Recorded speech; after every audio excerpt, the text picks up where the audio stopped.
Fitri, mahasiswa dari Stikes Fakti Mandala Husada Slawi, semester 2 dari tingkat 1B S1 Farmasi. Di sini saya akan menjelaskan tentang imunosupresan dan imunomodulan. Untuk lebih jelasnya, mari simak penjelasan berikut ini. Kalian pasti tahu kan imunitas? Definisi imunitas sendiri, imunitas merupakan suatu reaksi dalam tubuh terhadap benda asing yang masuk ke dalam tubuh secara molekuler atau seluler. Imunitas ini merupakan sistem imun yang menjaga tubuh. Oke, yang pertama akan dibahas dulu mengenai imunosupresan. Imunosupresan merupakan kelompok obat yang digunakan untuk merespon imun seperti pencegah penolakan transplantasi, mengatasi penyakit autoimun, dan mencegah hemolisis rhesus dan neonatus. Sebagian dari kelompok ini bersifat sitotokis dan digunakan sebagai anti kanker. Imunosupresan ini adalah tindakan untuk memperbaiki fungsi pertahanan tubuh dengan cara menekan respon imun. Ternyata pada transplantasi, untuk mencegah reaksi penolakan dan pada berbagai penyakit inflamasi yang dapat menimbulkan kerusakan atau gejala sistemik. Selanjutnya, ada penggolongan imunosupresan. Imunosupresan digolongkan menjadi 3 kelas. Yang pertama ada kelas 1.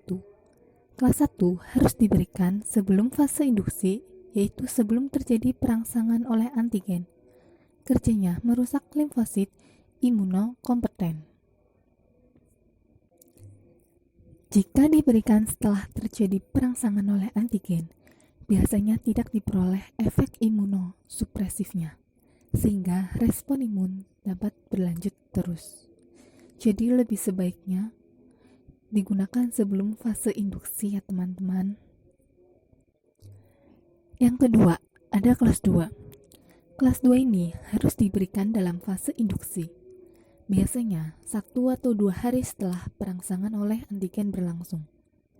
Obat golongan ini bekerja menghambat proses diferensiasi dan proliferasi sel imunokompeten, misalnya pada antimetabolit. Yang ketiga, kelas 3. Kelas 3 ini memiliki sifat dari kelas 1 dan 2, jadi kayak gabungan ya teman-teman. Golongan ini dapat menghasilkan imunosupresi bila diberikan sebelum maupun sesudah adanya perangsangan oleh antigen. Untuk slide selanjutnya, ada prinsip umum penggunaan imunosupresan untuk mencapai hasil terapi yang optimal menurut Ostensen 2006. Yang pertama, respon imun primer lebih mudah dikendalikan dan ditekan dibandingkan dengan respon imun sekunder. Tahap awalnya mencakup pengolahan antigen, sintesis limfokin, proliferasi, dan diferensiasi sel-sel imun. Tahap ini merupakan yang paling sensitif terhadap obat imunosupresan. Sebaliknya, begitu terbentuk sel memori, maka efektivitas obat imunosupresan akan jauh berkurang. Yang kedua, obat imunosupresan memberikan efek yang berbeda terhadap antigen yang berbeda. Jadi di sini jelas ya teman-teman, dosis yang dibutuhkan juga untuk menekan respon imun itu berbeda dengan dosis untuk menekan respon imun antigen lain. Yang ketiga, penghambatan respon imun lebih berhasil bila imunosupresan diberikan sebelum paparan terhadap antigen. Sayangnya, hampir semua penyakit autoimun baru bisa dikenal setelah autoimunitas berkembang, sehingga relatif sulit diatasi. Selanjutnya, ada obat-obat imunosupresan. Obat imunosupresan sebenarnya banyak ya teman-teman. Tetapi di sini saya hanya menjelaskan beberapa yang sering digunakan dalam dunia kesehatan. Yang pertama ada azathioprin. Azathioprin ini termasuk golongan obat imunosupresan yang cara kerjanya menurunkan sistem kekebalan tubuh alami seseorang. Azathioprin seringkali digunakan untuk mencegah sekaligus mengatasi reaksi penolakan tubuh terhadap transplantasi organ dan digunakan untuk pengobatan beberapa kondisi autoimun. Umumnya, bila penggunaan kortikosteroid tunggal tidak memberi hasil yang cukup baik. Obat yang kedua ada rhodeimunoglobulin. Rhodeimunoglobulin termasuk antibodi. Antibodi ini merupakan bentuk spesifik dalam pengobatan imunologi untuk ibu dengan Rhode negatif yang terpapar darah Rhode positif pada pendarahan karena abortus, amniosentesis, trauma abdomen, dan kelahiran. Obat imunosupresan yang ketiga adalah siklofosfamid. Secara umum, siklofosfamid mengurangi respon imun humoral dan meningkatkan respon imun seluler. Selain pada bedah cangkok, obat ini juga digunakan pada artritis reumatoid, sindrom nefrotik, dan granulomatosis vaginae. Yang keempat ada kortikosteroid. Kortikosteroid yang digunakan sebagai imunosupresan adalah golongan glukokortikoid, yaitu prednison dan prednisolon. Kortikosteroid golongan glukokortikoid digunakan sebagai obat tunggal atau dalam kombinasi dengan imunosupresan lain. Digunakan untuk mencegah reaksi penolakan transplantasi dan untuk mengatasi penyakit autoimun. Penggunaan kortikosteroid dalam jangka panjang sering menimbulkan berbagai efek samping seperti meningkatnya risiko infeksi, ulkus lambung atau duodenum, hiperglikemia, dan osteoporosis. Yang kelima, ada obat siklosporin. Siklosporin berasal dari jamur Tolipacladium inflatum gams. Siklosporin punya efek imunosupresan karena mempunyai kemampuan yang selektif dalam menghambat sel T. Siklosporin digunakan terutama dalam kombinasi dengan prednison untuk mempertahankan ginjal, hati, dan cangkok jantung pada transplantasi. Yang keenam, ada obat methotrexate. Obat ini bekerja dengan menghambat enzim dihidrofolat reduktase, sehingga menghambat sintesis timidilat dan purin. Methotrexate merupakan obat anti kanker yang digunakan sebagai obat tunggal atau kombinasi dengan sikloposin untuk mencegah penolakan transplantasi. Obat ini juga berguna untuk mengatasi penyakit autoimun dan merupakan lini kedua pengobatan artritis reumatoid dan psoriasis yang refrakter terhadap terapi standar. Baik, setelah penjelasan imunosupresan, di sini saya juga akan menjelaskan tentang imunomodulan atau imunomodulator. Untuk definisinya sendiri, imunomodulator adalah semua obat yang dapat memodifikasi respons imun dengan menstimulasi mekanisme pertahanan alamiah dan adaptif, dan dapat berfungsi sebagai imunosupresan, baik imunostimulan. Imunostimulan atau imunostimulator adalah substansi, obat atau nutrien yang dapat meningkatkan kemampuan sistem imun untuk melawan infeksi dan penyakit. Untuk selanjutnya, pengelompokan imunomodulator. Pengelompokan imunomodulator ada 3. Ada imunostimulator, imunoregulator, dan imunosupresor. Mari kita bahas satu-satu. Yang pertama, imunostimulator. Imunostimulator ini berfungsi untuk meningkatkan fungsi dan aktivitas sistem imun. Pemakaian tanaman obat sebagai imunostimulator dengan maksud menekan atau mengurangi infeksi virus dan bakteri intraseluler. Untuk mengatasi imunodefisiensi atau sebagai perangsang pertumbuhan sel-sel pertahanan tubuh dalam sistem imunitas.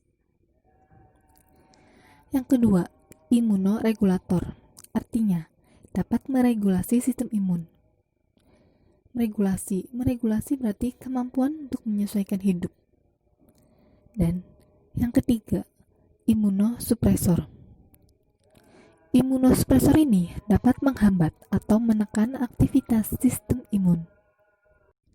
Menurut Pratawijaya 2006, imunomodulator bekerja menurut 3 cara, yaitu melalui imunorestorasi, imunostimulasi atau imunopotensiasi, dan imunosupresan.